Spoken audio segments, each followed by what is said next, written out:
Who is Larry Holmes? For many years, he was a sparring partner to Muhammad Ali. Larry was born in Cuthbert, Georgia in 1949 and grew up in Easton, Pennsylvania. Like many of us, most people in the community and the boxing world never saw Larry as a threat or an athlete and never considered him as a champion of any kind. Burdened by his family's hardship, Holmes left school at the age of 13.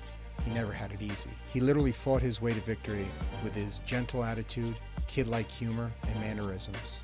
Larry had opened his life story to me and shared the most personal stories. For the next hour, you'll see for yourself his devotion and loyalty to his family and the sport of boxing.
Welcome everybody to the Waltham Channel. WCAC welcomes the champ, retired champ, Larry Holmes. And Larry, thank you so much. Hey, thank you, man. I'm I'm not retired. Thank you. Oh, A big you. thank you from the Waltham Channel. Thank you guys for taking that long trip down. It's for you. I do it. I would do it in a year from Next now to time, see let where me you come are. up there to check. So what I want to talk to you about is, of course, your incredible and impeccable career. I mean, from the leaving the 7th grade, growing in a tough environment, and then, did boxing choose you? Did you choose boxing? Was it the only thing you could have done at the time? Was it something that someone pushed you into, and then from there? So I guess take me back to, When I started. Yeah, when you started. How did it start? Well, boxing didn't choose me. I did choose boxing because I was always athletic inclined. I was always ready to go. Football, basketball, baseball.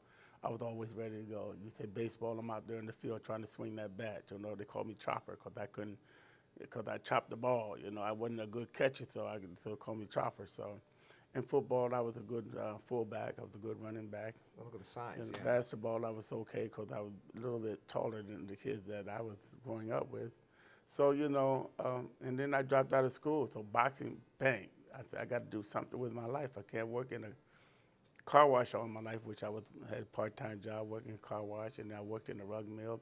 Then I went into the foundry. I needed to do something with my life, and I said, well, I'm going to do boxing to see how I do in boxing and Where'd work that the start? Right job. here in Easton? It started right here in Easton. You know, Easton has been my home. A lot of people say, why Easton? Well, why not Easton? Why anywhere, you know? You could become a heavyweight champion no matter where you're at if you work hard enough to be that champion. And a lot of people thought champions come from New York, Philadelphia, even Boston, and everywhere else. They didn't think champions can come from Easton.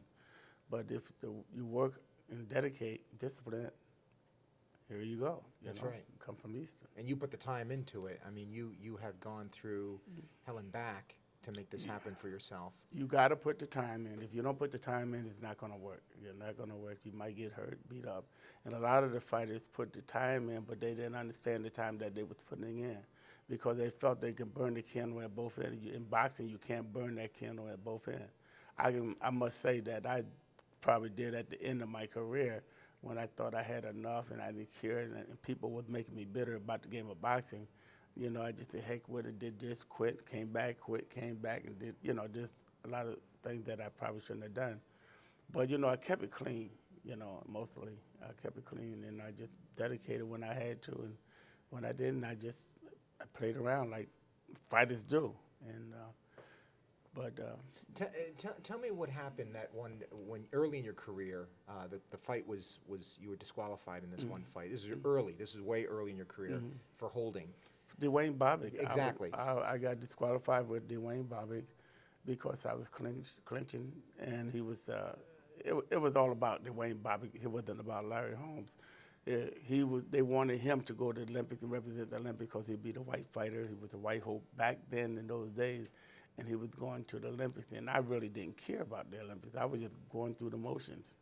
And if I'd have went, fine. But something that got into my body, my mind, that you don't really want to go, Larry. Is that right? So I didn't fight like I wanted to go. So every time he got close, it hit me.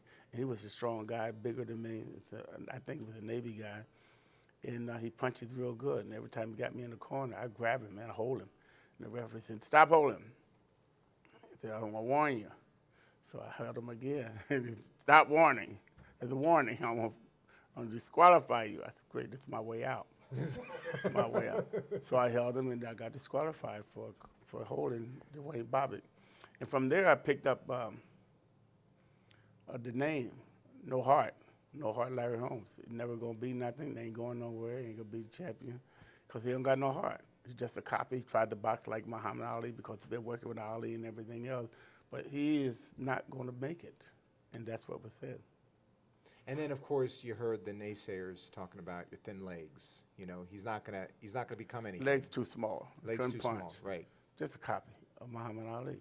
A copy of And Muhammad Ali. and you know that stuck with me even to this day. People say things like that, and they said, "Who did you ever fight? I mean, you were heavyweight champion of the world for 7.5 years, but who you fight?" Well, Ken Norton, how about that? Ernie Shavers, Ernie. how about that? Jerry Cooney, Vander Holyfield, Ray Mercer, and all them guys, young guys coming up that I was supposed to lose Younger, again. and you were the older Young, one. and and they were supposed to wipe me out. Right. What happened? You know, I'm still around, still surviving. Those guys are not. That's right. You know? And when I beat those guys, it's wow. You know, Larry beat those guys. It's a big wow. It was lucky. That's you know? right. You know, the thin legs, nobody telling you can do it, can't punch, which you had phenomenal speed. I mean, your jab was one of the fastest jabs in boxing. And then, of course, I remember this one episode, it was in the 80s, that Ernie, you're going to fight Ernie Shaves. Yeah. And you didn't want to fight him, right? I didn't want to fight Ernie. Ernie was, you know, when you get to working with somebody as a sparring partner, you get to liking them and getting to know them, and you really don't want to fight him, you know? And not only that, he punches like hell, He did. but he was my friend, you know, and I didn't want to fight because I knew I could outbox him because I've done it in the gym, time in, time in, time in, and time out. I've done it. So I didn't want to fight Ernie, but hey, you know, boxing takes you to strange places, and I went. You went with it. I went with it. And you boxed him well, and you won the fight. I You won. know, so he was always a heavy puncher. Always, always. I mean, he used to hurt me in the gym. I mean, with big 18-ounce gloves on. He used With to hurt me. 18, and you're boxing with 10s, And right? and we're fighting with, and now, back then it was 8 ounces. Now it's 10 ounces. We were fighting with 8-ounce gloves, man. And when Ernie would hit me the second fight, when he hit me and knocked me down, I seen bang, big flash go up, man. And I said, wow, what's up with that? You know what I'm saying? But I shook it off, and I came back and I beat him. But Ernie, as far as I'm concerned, is one of the hardest boxers that I ever fought. And he hit you the hardest? In between him and Jerry Cooney, Jerry Cooney hit me real hard. You know, Champ, that name comes up every time I talk to boxers. Jerry Jerry Cooner. George Foreman always says that, Right. you know, Jerry Cooney is Jerry really, Cooney. and when you look at the guy, and give me your perspective, when you look at a guy, and, you know, my grandmother saw Jerry Cooney, she would never think he could fight because he didn't look like a fighter. Jerry Cooney had two things going for him. He had a good left hook, and he was tall. Real tall. 6'6", and he had a good jab. You couldn't get to him. When you got a guy got a decent jab, not good, decent jab, and he's 6'6" or whatever he is, 250 pounds, and he got a good left hook to break your neck, your jaw with, he's going to be hard to beat, so you got to trick him. And that's what I did. When I fought Jerry, I didn't just fight him. It was like checkers. You move here, I'm going to move here. You do this, I'm going to do that, you know. And that's how I tricked Jerry into falling into position and taking him on the road. I took him on the road because if I go in there and try to fight him and knock him out right away, he's going to knock me out. Right. So you take him down the road and show him these things and get him that drunk, then you come back and get him. And you know, when you're sitting down looking at film, looking at the way a boxer's style, do you say to yourself, and do you practice in a mirror or just shadow boxing that I need to start practicing on this? And this is leading me to a question is, what did you find in Larry Holmes that was weak when you saw boxers? How did you find a way to say, I need to work on X? One of the things I never found in me was weakness. One of the things I always found was positive. I was always positive about everything. You know, when I looked at George Foreman, I wanted to fight George Foreman. I wanted to fight George Foreman so bad. Really? Because I know he was easy for me to beat. Because I could move and circle and make him drunk and a little bit, hit him with the jab because he couldn't stand. George couldn't take the best punch. He can throw him, but he couldn't take him. And, you know, Jimmy Young proved that with George, you know. But people think that, wow, George big, George, he's the big guy. But that bigness makes him slow. And he couldn't get it. The mummy there. fighting, The right? mummy, That- yeah. Like Ali says, the mummy. Yeah. And Ali played the game on him too. Rope-a-dope. That's where the rope-a-dope come in. He lay up against the rope and said, come on, show me something, hit him. Even though George was hitting him and hurting him, Ali was taking it. He was just taking it. And that was wearing George out. And he's seen that. He stuck with his strategy, and it prevailed. It's really, that's the game of checkers, right? Yeah, In yeah. the ring. And Yeah. you have this platform that you're on, and you have to figure out a way to win. Not necessarily knock them out, but to win. To win. And that's all. That's the whole game. The name of the game is to win. But the name of the game is, too, not to get hit with get stuff hit. like what George Foreman was throwing, you know, at Muhammad Ali. Not to get hit. You know, it's amazing that, you know, I do want to talk to you about the 48-0 because really, if you didn't go 48-0, a lot of people wouldn't know Rocky Marciano's name. You almost gave him a rebirth. Yeah, well, you know, that's what boxing, that's what life, everything does. It gives everything that happened before you ever existed a rebirth. It's born again, you know. There's always got to be somebody to open the door somewhere so people to even to think about what is what, you know, 1 and 1 is 2, you know, they got to think about that. And I thought about it and think about it, and now I don't care about it. You know, people say, who's the greatest? I don't care who's the greatest. Well, don't you think Muhammad Ali was the greatest? I said, you can say that if you want to. What about Marciano? You can say that if you want to.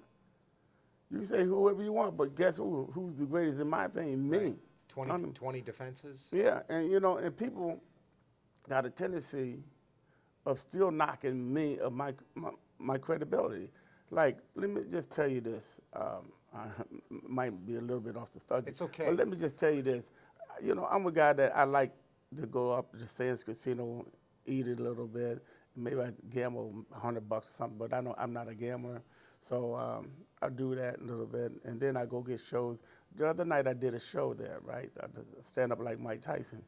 But but here wasn't a complete show because I didn't have the cameras and the videotapes and everything else moving in the back of me. It was just me doing my thing, telling my story. And the guy who said I think he hired me, said he didn't like the show. I mean, the people liked the show, they understood the show, but the show would have been better if we'd have had the television and all that stuff. But he blamed me for not having that. I didn't have it because if you're only doing it for $1,000, I done it for $1,000. And I get a girl that was singing the songs $200. I did it for $1,000. Wow. And I'm Larry Holmes, and That's I meet and greet for $10,000 to $15,000, and here I am doing that. And he wants me to do all that. I can do all of that, but pay me what I'm worth. And see, I'm like an ambassador because I'm always going up there, taking my wife for dinner and whatnot because that's the only casino here. But if we had another casino, I wouldn't go because the way some people take me back to the old days, like Larry, you ain't about nothing. It ain't about you. Muhammad Ali this, Muhammad Ali that, Sugar Ray Leonard this, Mike Tyson this, Mike Tyson that. It's about them guys. Larry Holmes is always pushed in the back. Where is those guys today? Where's Mike Tyson? You know where he at? I think he's in Vegas. Doing what? He's doing stand-up. No, he's not doing it. He's in the rehab. That's where he at right He's now. in rehab right now? You know, see, people don't know all this, but, you know, fighters find out stuff. Yeah. But you know what? See, you know, they don't. They don't know how to manage the money the way you did. Well, I mean, you did it completely different. I did it different because I was scared. Yeah. And I'm still scared. Here I am, 64 years old, and, you know, I'm this business, which I'm selling this business. I sold the building over here. I'm selling my house. I'm downsizing a little bit. My kids is up in Mohegan Sun's up there working. My son up there. And you're a great-grandfather, right? And a great. I can't imagine that. Yeah, I got 4 of them. So, you know, and you know, that's what it's all about, man, you know. And I'm doing it my way, but I'm not doing it the way they want me to do it, you know. And so people knock me because they want it their way, but if they pay me, then I do it their way. If they don't pay me, I'm going to have to do it my way. So I didn't take the music, the cameras and stuff up there to show the videos behind. Why can I do that for $1,000, $800? Yeah, you don't need that. You don't need it. They must think I'm broke. Yeah. I tell you another story. I filed for American MasterCard to fly on the airline, get the miles. Sure. I filed for it. They turned me down. They turned you down. They turned me down because I'm not in debt. I don't have credit. I guess that's why they turned me down. I don't have credit. You're right. I built this building and I put it on the table. I built it. I built that building. I put it on the table. I didn't borrow no money. I borrowed a couple $100 just for the hell of it for a couple of times just to keep my credit up. I borrowed a couple $100,000, but in the next month or two, I paid it off because I don't like the debt. You don't like debt. You're debt-free. I'm debt-free, but they wouldn't give me a credit card. I can't get a MasterCard because they wouldn't give it to me. And I'm debt-free. I own my home. I paid these buildings off. I don't owe nobody. I might owe American Express a little bit now, but that's it. Huh? I don't owe nobody. I'm knock on wood, man. I'm blessed. You are blessed. I'm You always blessed. said that in a lot of articles that I've read and a lot of interviews, and that's what I like a lot about you. You're a classy man. And I try to tell the fighters the same thing. Yep. That's why I closed my gym down because fighters was doing what they want to do. They want to go out and get drunk after the fight. I said, no, you don't do that. If I'm going to put my money in with you guys and teach you guys what to do, you're going to have to do what I ask you to do, or I'm going to quit. What do you see today in young boxers that you don't see anymore? One of the things I don't see heavyweights out there. Right. And I don't see no dedication with these guys. And every time a fighter go out there, you don't see this, bam, bam, bam. You don't see that. You see, whoom, whoom. Very strong. You see a jab throw. You see all wild punches. And they're not learning how to box. These guys are not being taught how to box. You want to know why they ain't been taught how to box? Because there ain't nobody out there teaching them. They don't have no trainers anymore. You got kids out of high school telling them how to box, and they never had a fight. How you gonna tell me what a right hand feel like if you never took one? Or run 2 miles if you never ran 2 miles? Or do some exercises and do the jump rope and all that when you never did it? These guys come out of school, they go right in the gym and swear they're the best trainers in the world. True. True. You got to know how to fight. I mean, you got to know how to throw the jab. You got to know how to throw the right hand. You got to know how to throw the left hook. When did you know that in your mind, not in anybody else's mind, in your mind, that you had something special? You had the gift that to take a punch and to give a punch. When did you know that? Early in the career, or was it after a few professional fights, or when? Well, one of the things I never wanted to do is know how to take a punch. I never wanted to know when Ernie Shaver hit me and I seen lightning. I never wanted to take that punch. I didn't want to know that I could take that punch. I didn't want to get hit with punches like that. To throw them, I know I was good with throwing the punches and putting punches together. And the main punch that I use is with the jab. Wow, with the jab all day long. I beat you up with the jab, then I knock you out with the right hand or cut you up or whatever and let the ref come in and stop it. That was my goal, just to do it and not get hit. Because the jab is the safe way for me to box. Because you got to get past this. You can't hit me with no right hands because my hands are here. You know, because most fighters, most trainers can't tell you that. You can't hit me here. Right. Because my arms ain't there when you throw the right hand. And when you throw to that, you can't hit me with no left hooks. Because my arms are here when I throw this, bang, because I'm throwing it right. I'm going to make sure I'm throwing it right. Or I'm back farther enough for them to miss. You know what I mean? I'm not real close up like this, bang, bang, bang, bang. If you fighting like this, I'm going to get hit. You're going to get hit. Both of us are going to get hit. And both of us are going to be crazy when we finish. Right. But if I got my distance and I bang, bang, I move here, bang, bang, move there, you do the same thing, you're going to be all right. Sugar Ray Leonard, you know, all right. Because he bang, bang. Tommy Hearns, he's a little crazy, but he's all right because he stayed on the outside. He did. Guys like that, you know. Muhammad Ali, he like this, taking punches up there. Come on, show me I'm strong. Come on, church. And that's what's the matter with him. And everybody can talk about Parkinson and everything. Yes, yeah, he probably got Parkinson. But what caused it? Taking shots upside the noggin. But people ain't going to tell you that. They don't want me to say that. But it's what's happening. It's true. What do you want me to do?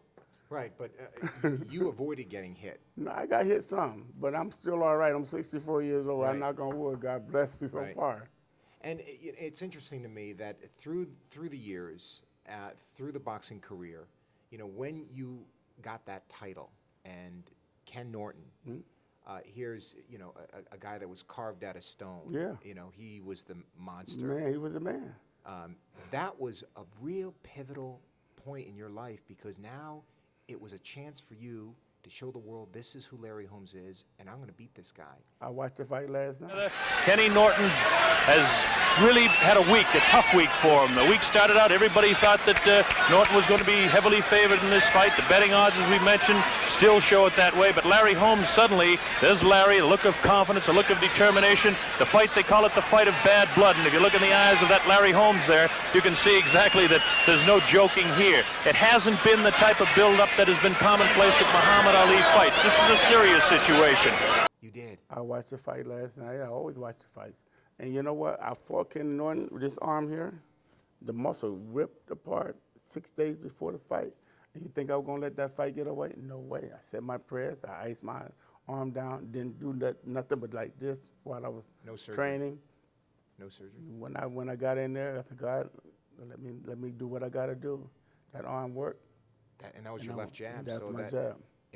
And the muscle just gave way. It just gave away, and I fought. And that's what it is, man. I mean, you know, you just got to give whatever you got if you want to be something. If you just hold something back, talking about tomorrow never gone. I'm going to do this tomorrow. No, you got to do it now because you don't know what's going to happen tomorrow. You might be dead. And that's what I did. I live for the day. Every day I live for the day, but I always say something for tomorrow because it's always tomorrow. That's right. And that's what I do with my money. That's what I do with my life. And I've been married 34 years, and that's where I live. I live like that to take care of my family and make sure I'm okay, you know, so that we don't have a problem. But there's a lot of people that don't think like that, and there's a lot of people right now having a lot of problems because they don't think like that. I'm a 7th grade dropout. I'm not a smart guy. I'm not arithmetic and reading and all that good. I'm not that, you know, good at that. But I can think about what I'm doing, and I know before I do anything, I let my wife read it to me. or my secretary. That's true. You know, I kid around and say, you know, my mom's, you know, passed Rocky Marciano's fight because she won every fight at home. So, you know, when you're at home, I mean, 34 years of marriage, there's some fights. Yeah, it's a lot of fights. How do you manage that? How did you manage that as a man? Did you walk out? Did you deal with it? Did you? No, well, you know what? I make all the important decisions. She make all the minor ones. Nothing right? ever comes up important. That's great. I like that. It's like, so getting back to Ken Norton, when did you know in the fight, and you watched it last night again, when did you know in the fight, I got this? The 15th round, because you know what my strategy was to win the first 7 rounds and relax. Holmes. All right, another good shot by Larry Holmes. Real good shot by Holmes that time. Spins ahead of Norton. Now Larry's taking the fight back to him, although he backs up. Backing up doesn't mean anything because he is one of the very few heavyweights in history that can hit going away. Good round shaping up for Larry Holmes. Good right in again. Maybe those breathing rounds are what he needed to keep himself going for the late rounds, to save himself a bit. Scoring now, real good punches. While Norton did lace out there with a couple of lefts, there was nothing behind them. Holmes' punches look much heavier in round 13 here. Another good shot. Larry is really scoring the heaviest shots now in round 13. Kenny missing. This is a 15-round fight, so that gives me 7 rounds. I'm gonna win those rounds, and all I need is one more, and I win the fight. Even though that one more wasn't the easiest I thought I could have might have done, or took it easy like I thought I would take. We went out and fought. He fought me, and I fought him back. And I felt that out of all that fighting for the next few rounds, I won at least 2 of those rounds. So that gives me the fight. But when they were saying we have a split decision, I thought, oh Lord have mercy, you know. I didn't know, but then when they said in the new. 143, 142 for the new. Larry Holmes has done it! We have a new heavyweight champion! He has done it! We have a new heavyweight champion of the world! My world changed. Wow. And I said, I done it. My You did mom it. said that you done it. Showed them. You showed them, Larry. And that's what I did. And I said, I'm going to fight. They said, but after I finished winning that title, they said, I'll keep it long. We'll keep it long. He'll lose it. Yeah, 6 years you had it. Yeah, 7. 7 and a half. 7.5 I wanted that too. And then you don't talk about me. And that's why I get bitter when people say, he wasn't as great as him. He wasn't as great as this guy. Well, I had the title longer than anybody except Joe Louis. That's right. I had the title. And I would have had it longer than him, but he froze it because he went in the military. Right. I mean, hey, listen, I gave what I had, and I gave people what they paid for. And I do that now in my shows and whatever I do. I give people what I can give them. I can't give them no more than that. That's right. And if they hate me for what I did, that's their problem. No, I don't think I don't hear that. I hear that Holmes didn't get the credit, and he should be getting the credit. Well, I don't get advertisement, commercials. I don't get anything. What do you think? Why is that? You weren't as boisterous as Muhammad Ali. You weren't bragging about it. You weren't doing self-promotion. I mean, Pony obviously loved you. Pony was good when I had Pony the was guy. great, right? Yeah, Pony was good. That's who I had. I had Pony and Everlast. Everlast wouldn't give me no dollars, but they gave me equipment and the stuff like that. Pony gave me some money and equipment, and shoes and shirts and stuff like that. But that's the only one. I mean, we've reached out for them, and they just say they don't pay athletes. They're Adidas and all them other places, they say, we'll send you some shoes and T-shirts, and you can wear those, but we're not sending you no check. I said, I just want I want to endorse some of them products, Sure. but never. I had a few minutes with Ford. I endorsed Ford once or twice. I did Kentucky Fried Chicken. I done that, But the little ones, last when the contract was ended, it was it. But there wasn't no come back and do it again. I stay here.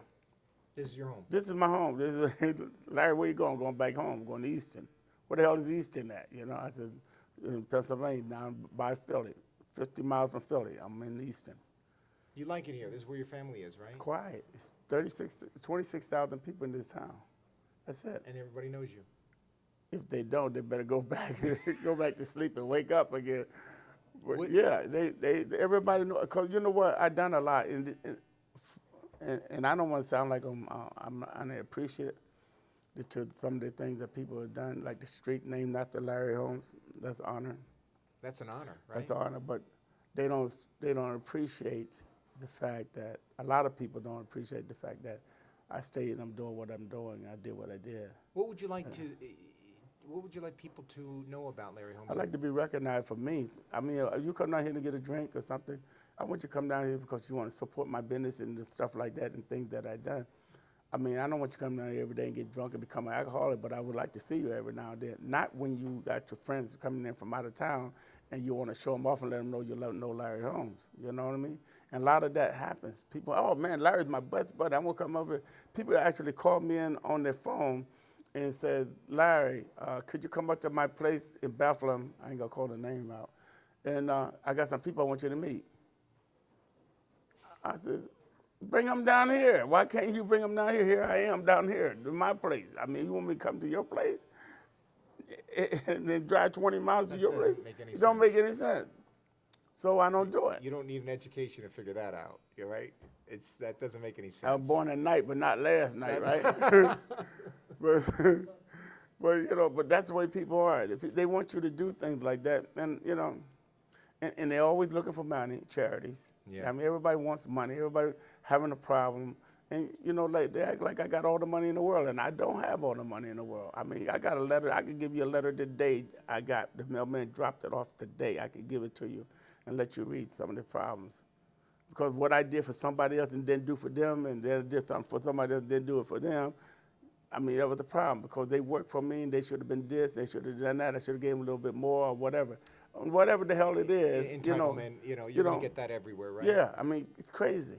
It is crazy. You're living your life. I'm trying to live my life. I'm trying to behave myself. Well, that's that's the whole purpose of when I've been a boxing fan all my life, and when I was a kid watching you fight, it inspired me, and that's actually where I was interested in boxing and got interested, and that's when I reached out to Floyd Patterson. He was still boxing in Newport, New York. Floyd was a good guy, but he was people messed with him a little bit too, Those are the people who got me, wanting to be a fighter. I mean, when I started working with Ali, and then I met Joe Frazier, then I met Floyd Patterson, I met Joe Lewis and guys like, and Dempsey, the restaurant in New York I used to go. Man, I was happy. Mm-hmm. Man, I told people, man, I worked with Muhammad Ali, they call me all kinds of liars, man. Yeah. I told people I worked with Joe Frazier, they called me all kinds of liars. Well, you had that black eye. I showed them my black eye. You didn't want that iced, right? You didn't want that iced. I was in the Olympics, I swear to God. Bear Mountain. Bear Mountain. And I said, I worked with Muhammad Ali, man. You crazy, you lying, you work with Muhammad. I said, yeah, I did, man. I just sat home for my pictures. To show him I had a black eye and everything. To show me working in the gym. I had to show him that. Because people didn't believe what I was saying. That's incredible. That's the story of my life, though. Yeah, people don't believe it. They don't believe what I said. Right. My wife didn't believe that I was going to marry her when I did. Yeah. Where'd you guys meet? I met my wife here, and she lived in Bethlehem. You did? Yeah, and I met her. My brother was dating her sister, and Oh, is that right? yeah, and she's a younger one. And She was okay with you boxing? yeah, but I mean, I was boxing before I met her. You know what I'm saying? Yeah, I just kept her in on going, and I used to tell her, "I'm gonna be champ one day. I don't want to be champ because I tell you what, I figured out. Muhammad Ali's older, Joe Frazier's older, and I'm gonna fill them spots as soon as they leave." And you were boxing with the best. I was so you boxing were with learning Joe a lot. Frazier, Muhammad Ali, Ernie Shavers. I was boxing with all them guys, man. And so they moved over a little bit. I moved in, and I became the champ. You and sure she did. said I did it. Who was the boxer that gave you the hardest time? Your post pre 48 now. So here Ken you are. Norton. Ken Norton. Your first. He didn't like me. He hit me below the belt. Yeah, I you could two say- didn't like each I, other. said, I didn't like him after he hit me below the belt a couple of times, you know, and I said, keep your punches up. You know, all kinds of names and everything else I was called, you know what I'm saying? And I told Jerry Cooney when he hit me below the belt, too, I said, Jerry, pick him up, keep him up. He didn't say shit. He didn't say nothing. Really? He didn't say nothing. He just kept right on going. His mind wasn't on nothing but winning. Because of fairness to Jerry Cooney, white people put pressure on him. They put all the pressure on Jerry Cooney that he's going to white hope, he's going to beat me and all that. You know, that's the biggest, highest purse that Las Vegas ever seen with me and Jerry Cooney. For everybody was betting on Jerry Cooney. That was the biggest purse? Yeah. At the time, right? Yeah, at that time. Everybody was betting, man. They put so much pressure on that poor kid. What is it? Loser got $5 million, right? No, 10. 10 million. 10, both with parity, right down the road. But after it ended up with, of course, I had all these people helping and, get parity. I don't know what Jerry was doing, but True. they was tearing me up on this side. How did you feel about you didn't get cut a lot, when No. you were boxing. I can see by your eyebrows, you didn't get a No. lot of No. stitches. And how did you choose the cut man? How did you choose your I corner man? didn't get hurt. I didn't get hurt. Like you said, I didn't get cut. I You got didn't get cut a cut lot, a couple times, a little bit. I got cut mainly in the gym with the head button and stuff Yeah. like that. That's where I got cut. I never got real cut in a fight, It opens it up Yep. in a fight, but I got cut in the gym, and then that's what it was. Never got really bang in a fight, bang, and blood starts seeping out my face or my mouth was bleeding like Right. that. No, any of Never- your films, no, you no, didn't. You didn't. no. You rarely got knocked down. Well, because I had good balance. I get hit with a good punch, I go with it. I ride with it, Right. Except for the one that Ernie Shavers hit me one day. I think he hit me so damn hard I bounced back up off the floor. That's how hard he hit me, you know what I mean? Holmes seems to be coming to himself now. But there it goes. Got him. There it is. Devastating right. Caught him. We are 40 seconds left in the round. Wop, How do you recover from that? You got 9 seconds because 10 you're out. But how do you recover from that? God, man. God with me. I mean, you're probably hearing the ref saying 4. I don't hear the reference saying nothing. I hear ding in my ear. God, man, God bless me, man. That's the only way I can say it. Is that right? Yeah, He's been with me. He don't like ugly. And everybody who's done me wrong or think they done me wrong, it's going to be paid back. Yeah. Well, when you look at boxing now, I mean, here you are, older gentleman. Would you do this all over again? Yeah. You had a blast. I could wish see I couldn't. all of this. I wouldn't have quit. Yeah. I didn't quit until I was 52, remember? Yeah. Well, when you came back, you're the. In my research, I haven't seen a boxer retire and then win 4, and then retire. You won 4 before you retired. Well, I was looking at the check.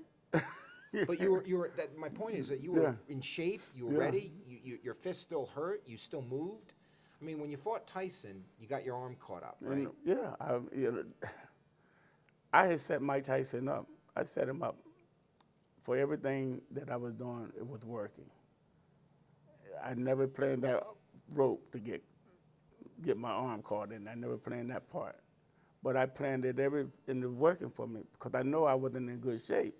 I was going to keep him moving and moving, but I thought I would be in much better shape than I was and get Tyson all confused and tired because when he gets into your clothes, he throws a lot of punches and he'll be burned out after so many rounds.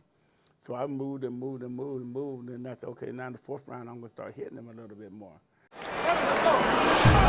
Round 4 of a scheduled 12. Mike Tyson in the menacing black shorts, black boots, no socks against Larry Holmes. A silky smooth former heavyweight champion of the world on his feet now, on his toes, poking up that jab. And that's of course what we've expected from Larry Holmes, but we haven't had it so far. Now we've got it. What can Tyson do about it? I started hitting and jabbing, moving and moving. And then my timing was off. I threw a jab and hit me right on top of the head. Bam, and that knocked me down, that equilibrium. It knocked me down. I said, damn, knock me down with that. I said, okay, I got to just watch myself. I just stay away from him moving, tie him up. So I did that, moved, tying him up, stayed away from him, and caught me again because I didn't have no legs. Caught me again. I said, well, I'm going to do this again. I said, but I'm going to catch him this time. I'm going to lay on the ropes, and then I'm going to let him come in. And then when he comes in, I'm going to hit him with an uppercut. And when I laid on the rope, here he comes, like I wanted him to. I wanted him to come in so I could get him real good, bang, bang, get him to bounce off the rope with the right hand and left hook. But I did like this, and when I come up, my arm got caught in the rope, and it stopped me, hit me again, bang, bang, then the referee stopped the fight. But everything was working for me, and it wasn't, it wasn't bad part of my. I didn't feel bad about this. You didn't feel bad. No. You enjoyed fighting him? I enjoyed fighting him for over the few rounds, and he told me, Larry, you're the greatest. He said, I love you. He said, I roll with you, love you, man. You're a great guy. I said, well, why you whoop me? if you love me, so, why you whoop me then, you know? That's what Ali said to you, right? Yeah, So, yeah, Ali said the same thing. Isn't that funny? Just Yeah. the changing of the guard and Yeah. the changing of the fighting. And, Yeah. and in retrospect, to see the boxers today, obviously you said the trainers are not out there. Right. But what do you think about the martial arts fighting compared to boxing? I mean, there's not boxing on TV anymore. You rarely see it. That MMA stuff. They ain't fighting. What they're choking and kicking choking, and stuff like it's that. I mean, submission come on. I mean, That's not boxing. they're not boxing at all. I could have done that because I wrestled when I was in school. I wrestled, and I knew how to take you down with the legs and the figure four and back then the chokehold, the half Nelson, and all that stuff. But they don't do that no more. But they got it in this MMA stuff, and that's what you need if you're gonna do that. And you need to know how to punch. So I can do both. I know how to punch. I know how to kick. I can grab you and throw you down because I'm pretty strong. So, I think I could have done well on it, but I wouldn't want to do it because the money that they don't make, they don't make no money really doing what they're doing. No, in that field, and nobody knows the champion. Right. Whereas the boxing field, Everybody. people know the champion. So obviously you would do it all over again because you had a blast doing it. You stayed healthy through it, which is unbelievable. To some boxers are not able to do that. Do I seem like I'm okay? Yeah, you seem great. He said, I don't seem like, he said that, boy, something wrong with you, Larry. Especially Angel. She got to deal with me every day. So I don't know. Angel told me she's been working for you for 30 years. That's a long damn time to be with anybody, Yeah, ain't it? she's got to love you, right? Yeah, I told her to marry me, but she didn't want to. So now that you're older, you can look back and say, okay, you see these young fighters going in there, and of course you have a grandson, you had a son, you steered him out of the way of boxing. But would you encourage young people to get in boxing, or is that something that it should? I would encourage them if they're going to do the right thing. I would watch them, and I would say, man, you ain't got it. Hey, you got it, man.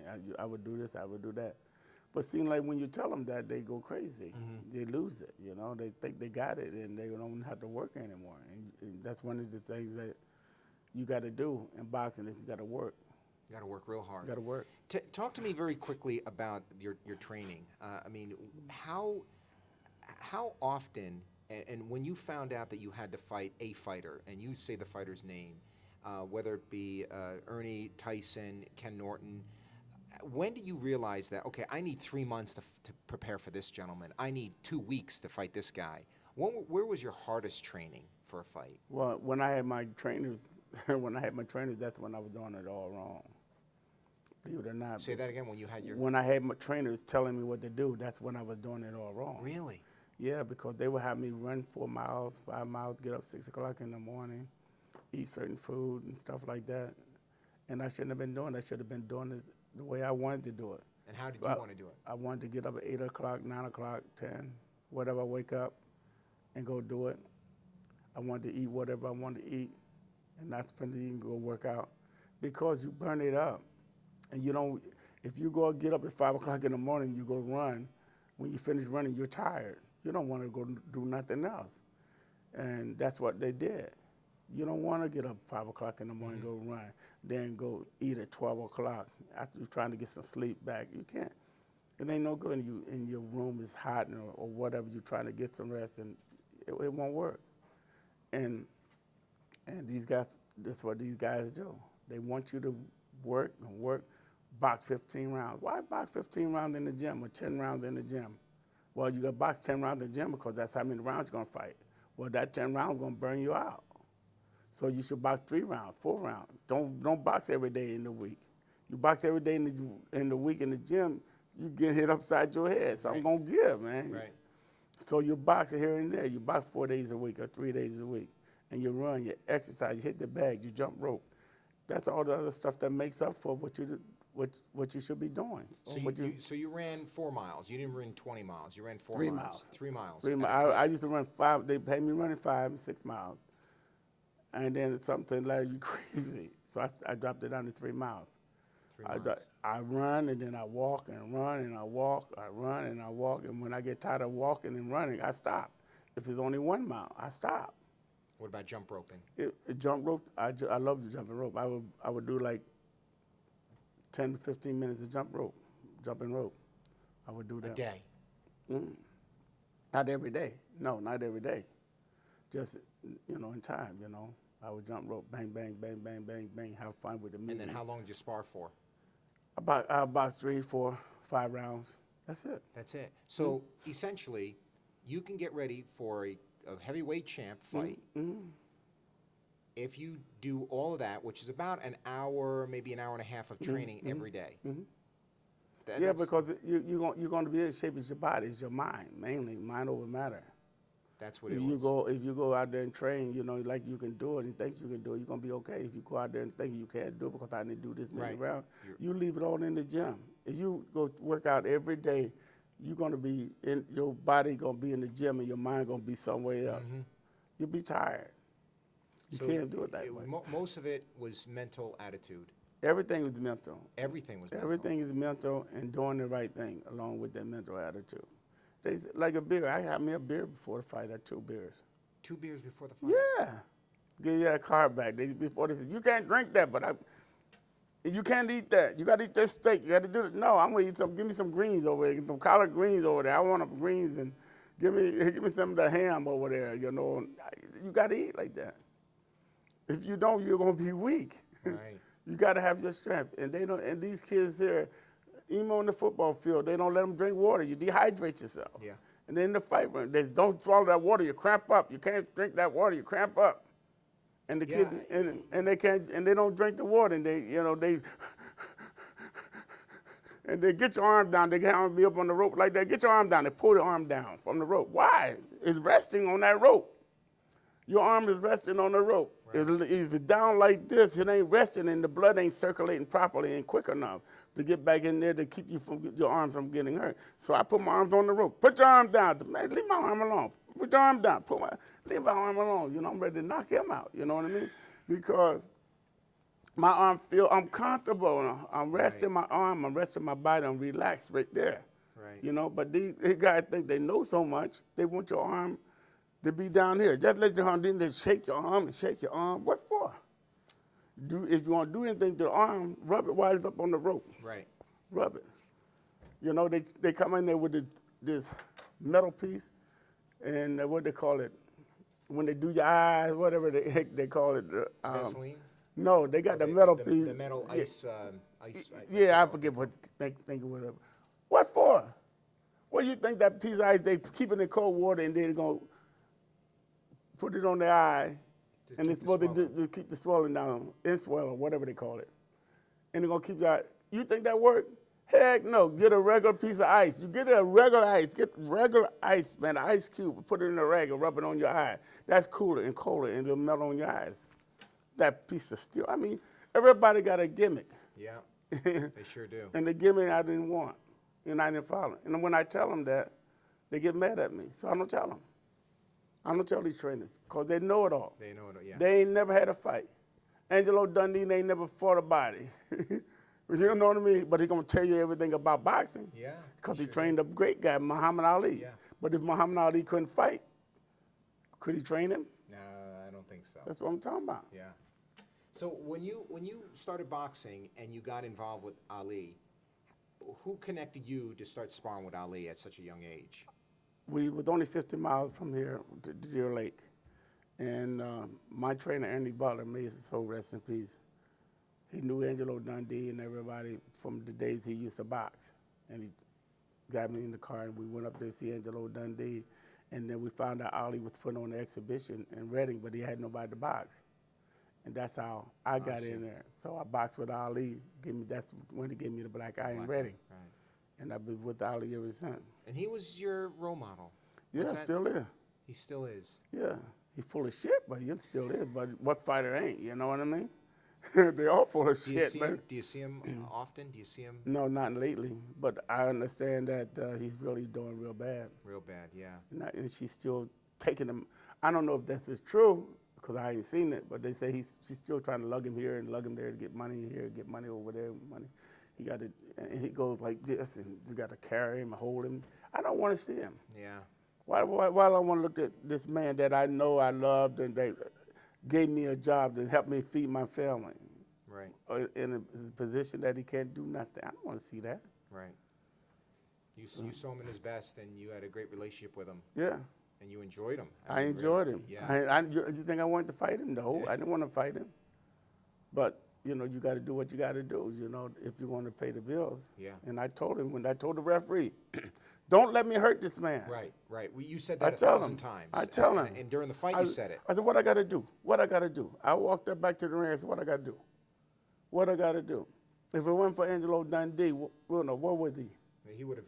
Angelo said, stop the fight, stop the fight. And they said, no, he let him go, he can fight. No, stop the fight. I stopped the fight. That's what Angelo Dundee said. I'm the chief. I'm right, the chief. Right. I never heard him say that. So I was with him all them years, and I never heard him say the things that he said to me that night. Oh, yeah.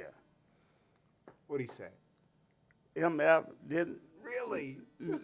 He gave me the N-word, and that way, yeah. I mean, just to tick you off. Yeah, your mama ain't this, your mama ain't that, you ain't nothing, I'm going to kick you, you know, everything. And then his persona after the fight, still want to fight you. He still wanted to go. Yeah, I want Holmes, I will return. You know, I mean, you know, Ali always been, you know, towards me, because I never tried to do anything to hurt him. Right. Even when I was a sparring partner, you think I tried to hurt him? No. But them guys thought they was trying to kill him. Yeah. And I said that. I said that to the guy. That's what you're trying to hurt him for. He got to fight. They didn't care. Yeah. You know. Do you get more hurt sparring than boxing? You can get hurt more by sparring than you do boxing, but not me. I never did. I never did get hurt. I never did take those shots. I know. Your face looks great. Because I'm good looking right now. You're pretty, right? No, I didn't believe in you know, doing that, man. You know, taking those shots. Yeah. I mean, you know, a lot of fighters want to show you how strong they are. Mm-hmm. You know, I can tell you one guy, Al Braverman and Dino Dennis, we fighting in Scranton. I don't know who the guy fighting with Dino Dennis, but the guy beat the heck out of him. Beat him up, he's bleeding. They just kept letting him go. Let him go. Go ahead, do this. And Dennis was trying, but he couldn't do it. The guy was too much for him. And after the fight, I said, man, you know, you got a lot of heart. And Al Braverman, no guy said, yeah, he got a lot of heart. He got a lot of heart. He got more heart than you got. You got more heart than you. I said, damn, why you on me like that? Look at this guy. He's all beat up. He's all messed up. Busted eyes, nose bleeding and everything. And he got heart. He going to have a cemetery. Keep fighting for you guys. You understand? Yeah. And they didn't like me for telling them that. It's the truth. I'm going to tell you, you know, I'm going to tell you what it is. They don't want to hear that. I mean, if you were a trainer, how do you know when to pull back a fight? And you were your own trainer in one way. How did you know when to pull back and say, okay, the Tyson's fight was a pocketbook for you, but when did you say to yourself, in the mirror, in the shower, wherever, that okay, Larry, I got to stop. This is not good anymore. When I go to the gym and a guy by the name of Jody Ballard is kicking my butt, that's when I know it's time to quit. Jody Bellis. Ballard. Ballard. Or somebody like that, or Louis Rodriguez, or one of my sparring partners. If one of my sparring partners are beating me up, it's time for me to quit. That's what I was. When I came to see that puncher block it, knock it down, duck it, miss it. If I can't duck that, I need to quit. Right. You know, if I go to the gym and get hit 10 times in the whole section while I'm boxing, I don't need to be in there. So I mean, I'm talking about I can get hit around the body because a lot of times I took those shots from the body, but up here in the noggin, no, I didn't do that. So if I get hit like that and get hit like that, working 4 or 5 days a week, I'm going to be crazy. And then you don't take those kind of shots. Talk to me about this this photo behind you. Where were you? This one? This is how old were you here? I don't really know. I was young. I wish I was still there. I bet. Yeah, I was young. And It's a great photo. Where was that taken? that was taken at a studio called Jack and Jill Jack and Jill. Studio. Yeah, right down the street. I think they still got it. But I just took it and I liked it. And It's a great and I photo kept of it. you. Yeah, I you kept know? it. Yeah. That's going to go in someone's living room. Yeah, well, I hope so. I hope people. I'll take like it if nobody wants it. I'll take it. I don't think I have that one maybe left because I've been giving them out. And Sure, people want some of these things. I mean, look at this is a great one of you. You Yeah. know, this is what Ebony. this is a magazine. GQ photo. You know, Yeah, yeah. Look how handsome you are there, man. Yeah, I thought I looked pretty good back then. But it's me talking, you know. So what do you do now? I mean, you're still in shape. You're battling with the diabetes, right? Is it a fight? No. If this was a fight, what round are you on with the diabetes? I think diabetes ready to get knocked out. Good, I'm good to hear that. Because my sugar, I check it every day. Every day. And at least twice a day sometimes. Do you feel that you got a hold of it? Is your diet clear? Are you watching your carbs? I mean, how do you babysit yourself? Well, I tell you, one of the things that I'm doing is losing my appetite. You know, and I don't eat like I used to, so that helps me out. But So when you I eat take my sugar is like 109, 110, 112, 115. You know, if I come out one night and get drunk and stuff like that, I don't get drunk. But if I drink a lot of wine, it'll go up to about 150. Okay. And then the next morning it's back down. So. Yeah, I asked Angel before I came. I said, "The champ like any coffee? Can I bring anything?" No. She said fine. nothing. They're telling me you like wine. I would have brought some nice Italian wine I drink for coffee that much. That's it. Yeah, like but- four shots. No coffee. Just Coffee, that, just that much. that 4 much. ounces. Yeah. Yeah, and wine I drink a Merlot. Merlot. Sometimes it's a wine called 14 Hands. I drink that. You know, it's a That's what you $8 like. bottle. You know. So what's your favorite meal then? Is it steak and potatoes? Is it collard greens like you said before? Well, no, I eat a steak. Sometimes I go up to Lone Star and have a steak and potatoes, sweet potatoes, and sit down and have a glass of beer with the guys. And then I don't know. I'm Italian really, because I go to Italian restaurant more than I do anywhere. You know, I tell my wife, cook some Italian food, cook some sausage, cook some spaghetti and meatballs, and let's go to town with it. Well, So- you're doing something right, champ, because you do look great. You still got a great attitude, which you've always bragged about, and you Well- always said that you got a great attitude, all mental ability. So now here you are, 64. You got a bunch of grandchildren, great grandchildren. You're going to sell off this property here. You're going to downsize on your house. You know, where are you headed? Where do you think you're headed? Boston, here we go. You got a job up there for me? I'll get you a job. I got to yeah. Boston. I'm going to Boston. What you do up there, man? What's your real job? My real job, I do a lot of different things. You Shane. married? I am married. I just got married 3 years ago. Oh boy, Latino. you don't know nothing about I don't marriage. know anything, man. Don't beat Latino? me up. Don't beat me up. You She's- don't say Spanish? No, not yet. She's only when she gets mad she yells at me in Spanish. So I okay. can't say. I don't know what she's saying. But she's from Mexico and she's Oh, tough. Mexico. Okay. She's tough. She wanted to meet with you. She couldn't get off work. She said, "I want to come, Tony." I said, "Well, he's gonna knock you out." man." No. Gotta bring it down here on a night that we're gonna have some we're fun. gonna come back again to see you. There's no doubt about that. You're a loving man. I could see that you love Well, children. I you like love your fun. family. I like fun. I don't like misery. I don't like problems. And Angel not here at 12 o'clock at night when I have them. Yeah. I throw them on her. Take care of that, Angel. You're a fun guy. You did. It seems like you did everything you wanted to do. Well, I'm alive, and I'm taking care of my family, and we okay. And I don't know. I'm just tired of a lot of the bullshit. I'm tired of everybody else's problems because, Yeah. you know, that's one of the things that a lot of people put on me. My Yeah. family problems, you know, like sometimes they have problems and most of the time they have problems. And my friends' problems, and I try not to have too many friends. Because, And I really don't have a lot of friends. you know, is it money problems or is it psychological They problems? have Is it money- marriage problems, they car have- problems? They have money problems, Money they have problems. marriage problems, they have car problems, you name It's it. your butt, right? Yeah, and that's what it is. So I, you know, and I'm doing it. I'm learning how to do it. You know, it's kind of hard sometimes when somebody's been with you for a while and they need your help. And you know, I do help them. But then it comes again that you need to help them again, and then again, and again. Then that's when you start getting tired. Yeah. How far you gonna go? So.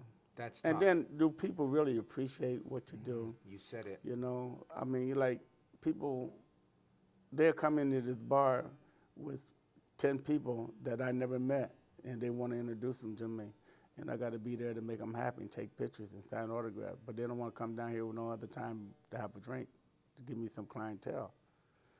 That's the stuff that I get pissed off about. Sure. You know 'cause- what? You're only human. Yeah. I think anybody that is in your shoes, an honorable man, a trustworthy man, it doesn't matter. You could take the boxing gloves off, and Right. but you got to treat people nicely. Yeah, I mean, I would treat people like I want to be treated, and that's what I do. And then sometimes I want to treat these people so bad because they don't, you know, they're using me.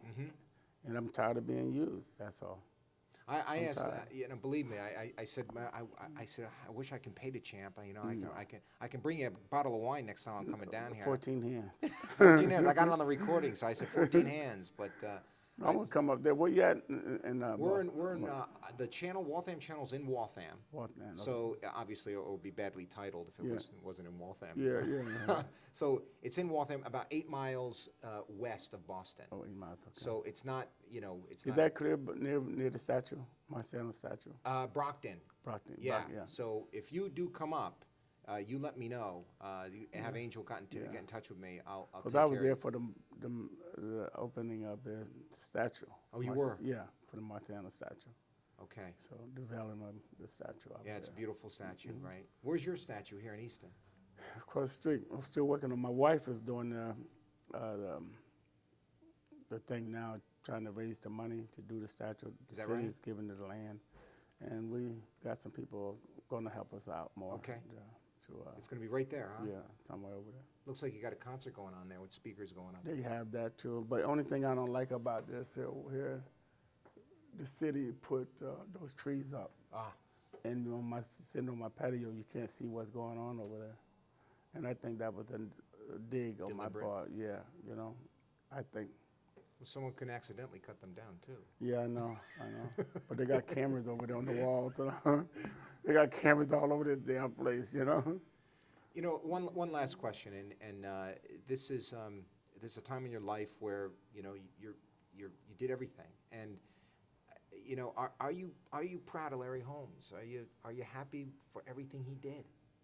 Well, I am. I'm happy. A lot of times I drive mainly by myself. A lot of times, you know. In the car, drive by yourself. And I thank God for what I did and accomplished and stuff like that. And I wish my mom was around more so than anybody, and my dad, which my dad left my mom when I was a little boy. But you know, I wish I had all my family, you know, around me. Where are they now? Your brothers and Well, sisters? I got a few of my brothers died on me, but and I wish them 3 of them died, and my mom's dead, and my dad's dead, and my other brothers are here, but they don't patronize. I just gave my one brother a job because he just got out of jail, and so I'm trying to help him get his stuff back together. But only time I see him is when they need tickets to a show, or they need a couple bucks in their pocket, or they want to introduce me to somebody like somebody else did, you know. So I just deal with it every day. See, I think that's a bigger fight for you. Yeah, it is. It is. And how you gonna tell them no? How you gonna, Right. you know, tell people no? You know, you're tired. Sometimes I walk out that door there and I don't even go through her office because she got people in the office there waiting for me, and to say something to her, I just go on. You know what I'm saying? I don't want to be bothered with it. You know, then I got to put the smile back on my face and keep it on going, you know. But See, that's what like it the is. 16th round. You know, it's like you're But done. I don't want people to ever think that I'm unappreciative No. to them or anything else. You know, I mean, I appreciate the people that anybody want to see me, man. That's nice. I mean, you know, but I'd like to be treated right and respect. I don't want you, when you leave, talk bullshit about Right. me. You know, like a lot of people do. I don't know how they can do that then, Champ, because they don't know you if that's no, the case. and They I don't know want you. them to know me. Right. Because I don't want them to know me. I just want to live my life, be happy, do these interviews with you guys. And when you want to get drunk, come down here or I'll come up there. Ain't no problem. I'd love to come back. It was an honor really talking to you, Champ, and I will be back again to see you. It's a pleasure talking to you. Look at the size of your hands. I did little hands. My goodness. See how it look? It's broke. See, I broke This that. one busted. I broke that On about what- 4 or 5 times. In a fight. Yeah, that one broke. In a fight. This one broke in a fight. What about this? This is This started with Roy Williams. In 1975, I was fighting on Ali's card. Roy Williams, 6'5", 6'6", 245 pounds. Nobody wanted to fight him. Ali didn't want to fight him. He was Ali's sparring partner. He used to beat Ali up every day. Really? And they made me fight him because they didn't think I was going to be anything. And that busted. I broke it. You broke it. I broke it. I threw the punch to the side, it caught the finger, did like this. And you didn't get surgery to bring it back? I did. What happened is they put pins in it. And I rushed it. When they took the pins out, I rushed back in the gym and broke it again. And then they put a full cast on here. I couldn't do nothing. When they did that, it froze all of this.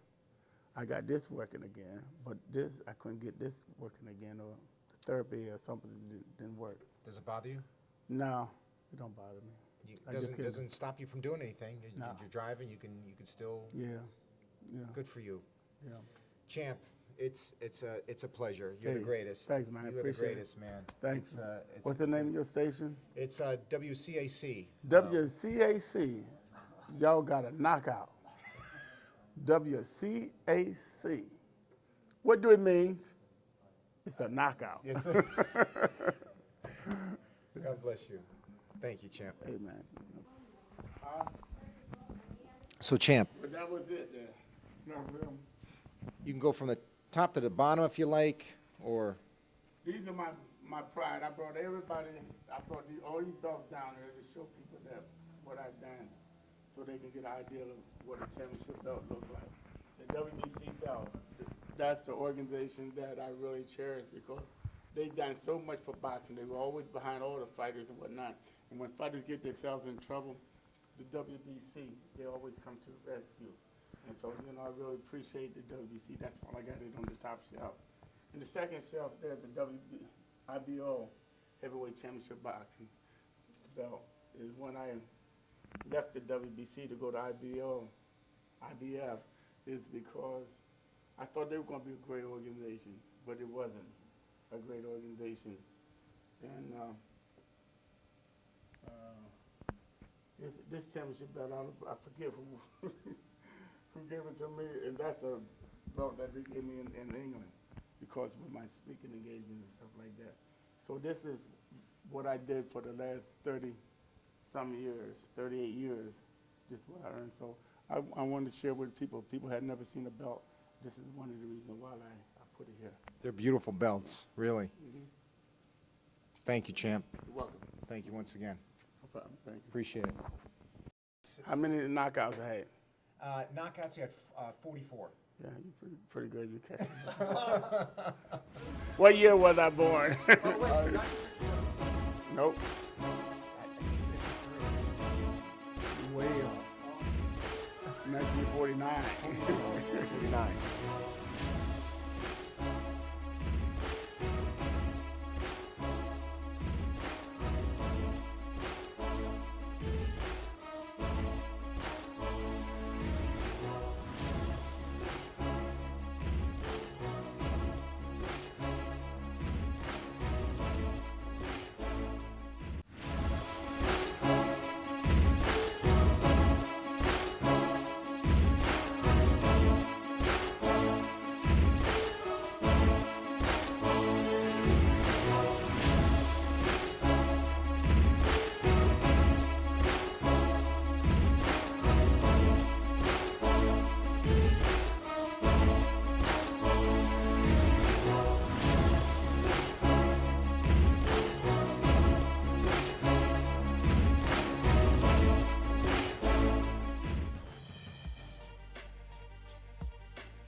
In the wake of Ali, most people in the boxing community never saw Larry Holmes from Eastern Pennsylvania as a threat in the ring.